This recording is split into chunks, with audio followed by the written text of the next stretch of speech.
Good morning, students. Today we are doing the question and answers of the first lesson, that is gravitation. Coming to the first question, study the entries in the following table and rewrite them, putting the connected items in a single row. First one is mass. The unit of mass, that is the SI unit of mass, is kgs, and it is the measure of inertia of an object. Higher the mass, higher is the inertia. Next is weight. Unit is Newton, because weight is the gravitational force with which the earth attracts an object. Hence, the unit is Newton, SI unit, and it depends upon the height of the object. Acceleration due to gravity, meters per second square, 0 at the center of the earth. Gravitational constant, Newton meter square per kg square, same in the entire universe. Question number 2, answer the following questions. Question number 2a and 2e, answers have been given to you in the next slide, and so you will write down the answers from there. We will mark question number 2b and c. So question number 2b, first one, what are free fall, acceleration due to gravity, escape velocity, centripetal force? So first one is free fall. It's on page number 11. First paragraph, 6th line. Whenever an object moves under the influence or force of gravity alone, it is said to be falling freely.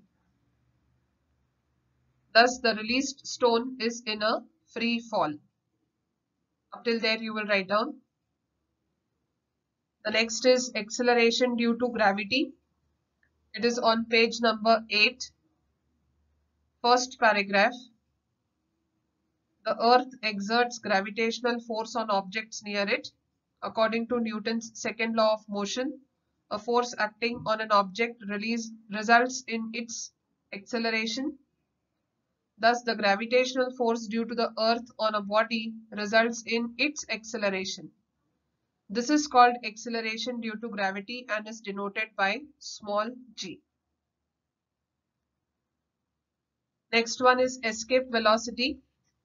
Escape velocity is on page number 13. The second last paragraph, we will start from the second line. If we keep increasing the initial velocity of the object, it will reach larger and larger heights, and above a particular value of initial velocity of the object is able to overcome the downward pull of the earth and can escape the earth forever and will not fall back on the earth. This velocity is called escape velocity. So up till there you will write down. Centripetal force, it's on page number 2.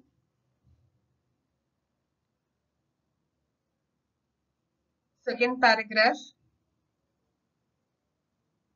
5th last line. After thus, a force acts on any object moving along a circle and it is directed towards the center of the circle. This is called the centripetal force. Centripetal means center seeking. That is, the object tries to go towards the center of the circle because of this force. Coming to question number 2c, write the 3 laws given by Kepler. We will skip the next part because that part has been omitted from your syllabus this year. So we will write only the 3 laws given by Kepler. They are given on page number 3. You will start writing from Kepler's first law and you will end at t square is directly proportional to r cube, that is t square upon r cube is equal to constant is equal to k.